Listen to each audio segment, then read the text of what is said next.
Rapt to watch my next guest over the last week really battle hard on the clay. Of course, the end of the Australian Pro Tour season in Canberra, 25K, seventh time he's won at ITF level, and Dane Sweeny has made the quick trip up to Japan. Tennis players don't stand still for too often. Dane, it's great to have you back on the show. Yeah, thanks, Brett. Happy to be back.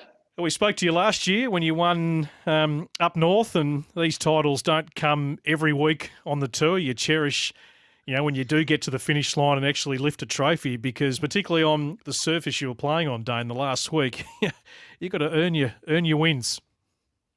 Yeah, that's for sure. I think it surprised everyone and definitely myself getting a title on clay. And yeah, it's never ever easy to come by. Even though their futures level, it's just there's the amount of good players. Yeah, it's great. It's confidence boosting, and yeah, I'm happy I could do it again. Yeah, talk about the surface. We had a caller just before 9 o'clock, Luca from Maribyrnong here, who really rated you highly, watched a lot of your matches in the last week, and thought if you could get onto a clay court, if you could possibly make it, towards French Open qualies or, some higher events, that it's a surface where you could be extremely competitive at that next level. I mean, just talk about how comfortable you feel on the surface. I think some of the improvements I've made in my game just have happened to help my clay court game for sure. Yep. I think I've definitely been working on, being able to vary my heights with my forehand and put a little bit more spin on my backhand, return from deeper in the court. Also working my kicker a lot. So I think it's just things that are kind of just working on, and they coincidentally have really helped me feel more comfortable out there on the clay, which I don't think I've kind of felt that before, and that's why I've kind of gone away from the clay courts and just stuck to the hard. But now I can definitely feel more comfortable on the surface, and I think maybe I can. It's not something I need to avoid in the future. Absolutely not.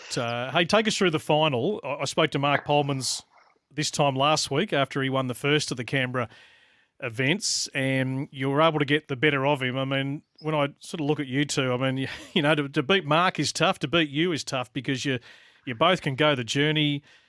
Long points, you're really extending each other. Give us a feel of how you thought that final was sort of playing out when you were in the cut and thrust of it over the weekend.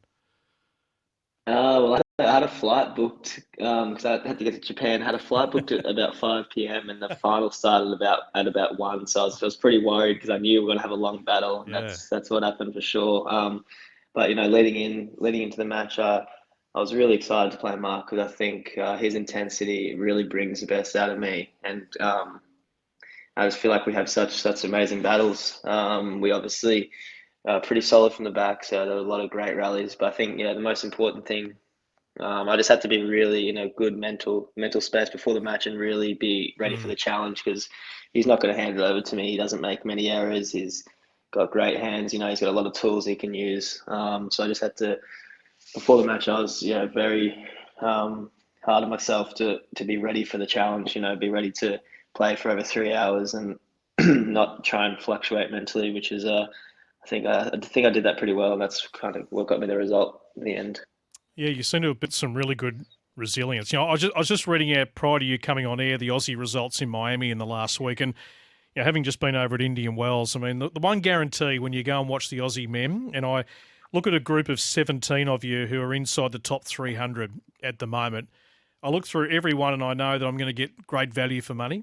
And those small margins in tennis of whether you just get over the line, whether you miss a forehand by an inch, or it's so close, isn't it? I mean, obviously there's a group of you. I mean, Lee Two, Polmans, yourself, Omar, and him and Lee Two have had a slower start to the year, and then James McCabe, who's coming and could qualify for another challenger a little bit later on tonight. So there's a great batch there who are extremely competitive. What do you think, Dane, can sort of elevate you personally to that next level now? You've talked about what you've been trying to work on.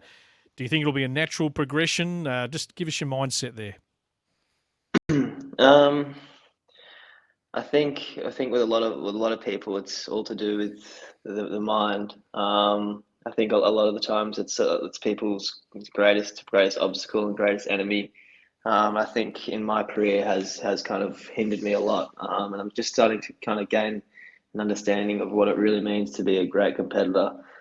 And I think I've kind of can see the path forward and what I need to do, and I don't think it's much to do with my tennis game. Yeah. Although there's definitely a lot of things I can improve on, no doubt. Everyone's got a lot of things they can improve on, but I think where I can make the biggest strides is definitely just that day in, day out, just ability to just stick to the process and really stay present in every second on the court.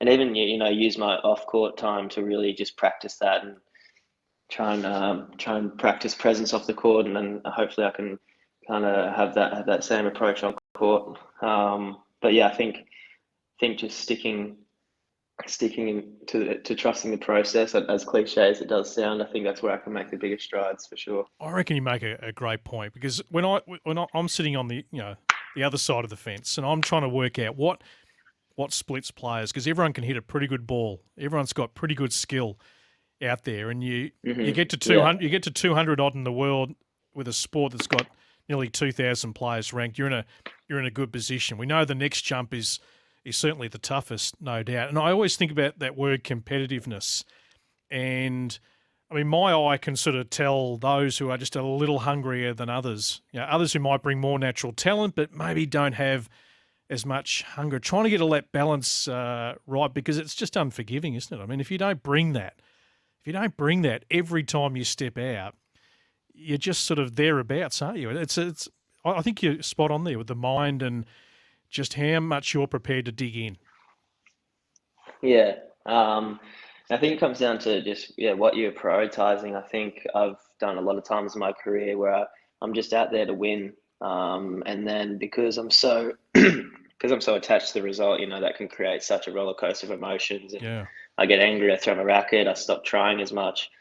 But now I'm really trying to just focus on every single point, just do the best you can, and that's all you can ask of yourself. And if you can do that, I truly believe if I can do that from now on to every single point until the end of my career, I feel like I can have a great career and achieve what I want to achieve. So I think with a lot of players, and definitely myself, it's just about how well I can do that, and that is complete within my control. How much effort I give. So I think that's it's a big responsibility, but I think thinking or knowing that it's within my control is quite a sense of relief. Even though it is quite a big responsibility. But I think that's the goal for me right now, and that'll be the goal until I hang the rackets on the wall. Hey, well said. Your focus is right there. I can see it. So you're on the road now. Obviously, the Australian little section is done until I think about Caloundra mid-year, and then we'll have the events later in the year when the Pro Tour resumes September, October back in Australia. So give us a feel for the schedule for the next period of the tennis season. Yeah, well, hopefully I won't be playing those Australian futures.